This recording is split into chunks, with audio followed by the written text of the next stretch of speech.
ಎಲ್ಲರಿಗೂ ನಮಸ್ಕಾರ.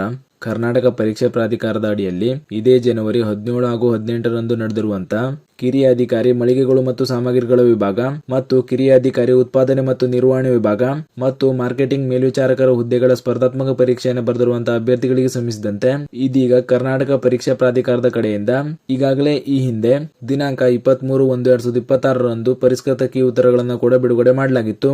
ಇದೀಗ ಇದೇ ವಿಷಯಕ್ಕೆ ಸಂಬಂಧಿಸಿದಂತೆ ಈ 3 ಹುದ್ದೆಗಳ ಪರೀಕ್ಷೆಯನ್ನು ಬರೆದಿರುವಂತಹ ಅಭ್ಯರ್ಥಿಗಳ ತಾತ್ಕಾಲಿಕ ಫಲಿತಾಂಶ ಕೂಡ ಇದೀಗ ಬಿಡುಗಡೆ ಮಾಡಿದ್ದಾರೆ. ನೀವೇನಾದ್ರೂ ಈ ಹುದ್ದೆಗಳ ಪರೀಕ್ಷೆಯನ್ನು ಬರೆದಿದ್ರೆ ನೀವು ಕೆಇ ಅಧಿಕೃತ ವೆಬ್ಸೈಟ್ ನಲ್ಲಿ ನೀಡಿರುವಂತಹ ಲಿಂಕ್ ಮೂಲಕ ನಿಮ್ಮ ರಿಸಲ್ಟ್ ನ ನೋಡ್ಕೊಳ್ಬಹುದು. ಅದನ್ನೇ ಹೇಗೆ ನೋಡ್ಕೊಳ್ಬೇಕು ಅಂದ್ರೆ ಸ್ಕ್ರೀನ್ ಮೇಲೆ ಕಾಣ್ತಾ ಇರೋ ಹಾಗೆ ಇಲ್ಲಿ ಎರಡನೇದಾಗಿ ತಾತ್ಕಾಲಿಕ ಫಲಿತಾಂಶಗಳ ಲಿಂಕ್ ಅಂತ ಕೊಟ್ಟಿದ್ದಾರೆ. ಈ ಲಿಂಕ್ ಮೇಲೆ ಕ್ಲಿಕ್ ಮಾಡ್ಕೊಳ್ಳಿ. ಕ್ಲಿಕ್ ಮಾಡಿದ್ಮೇಲೆ ಈ ತರ ಇನ್ನೊಂದು ಪೇಜ್ ಓಪನ್ ಆಗಿ ಬರುತ್ತೆ. ಇಲ್ಲಿ ನಿಮ್ಮ ಅಪ್ಲಿಕೇಶನ್ ನಂಬರ್ ಹಾಗೂ ಡೇಟ್ ಆಫ್ ಬರ್ತ್ ನ ಎಂಟರ್ ಮಾಡಿ ಸಬ್ಮಿಟ್ ಅಂತ ಕೊಡಿ.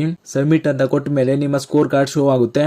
ಸ್ಕೋರ್ ಕಾರ್ಡ್ ಓಪನ್ ಆದ್ಮೇಲೆ ಸ್ಕೋರ್ ಕಾರ್ಡ್ ನಲ್ಲಿ ನಿಮ್ಮ ಅಂಕಗಳಲ್ಲಿ ಏನಾದ್ರೂ ಬದಲಾವಣೆ ಆಗಿದ್ರೆ ಅಂತ ಅಭ್ಯರ್ಥಿಗಳಿಗೆ ತಾತ್ಕಾಲಿಕ ಫಲಿತಾಂಶದ ಮೇಲೆ ಆಕ್ಷೇಪಣೆ ಸಲ್ಲಿಸಲಿಕ್ಕೆ ಅವಕಾಶ ಕೂಡ ನೀಡಿದ್ದಾರೆ.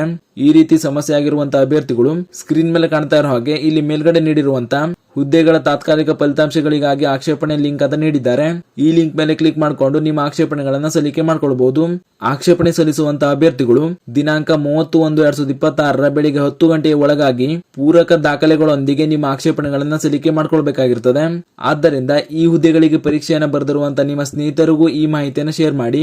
ಜೊತೆಗೆ ಇದೇ ರೀತಿ ಮುಂಬರುವಂತಹ ಮಾಹಿತಿಗಳಿಗಾಗಿ ಚಾನಲ್ ನ ಸಬ್ಸ್ಕ್ರೈಬ್ ಮಾಡಿ ಅಂತ ಹೇಳ್ತಾ ಈ ವಿಡಿಯೋನ ಇಲ್ಲಿಗೆ ಮುಗಿಸ್ತಾ ಇದ್ದೀನಿ. ಧನ್ಯವಾದಗಳು.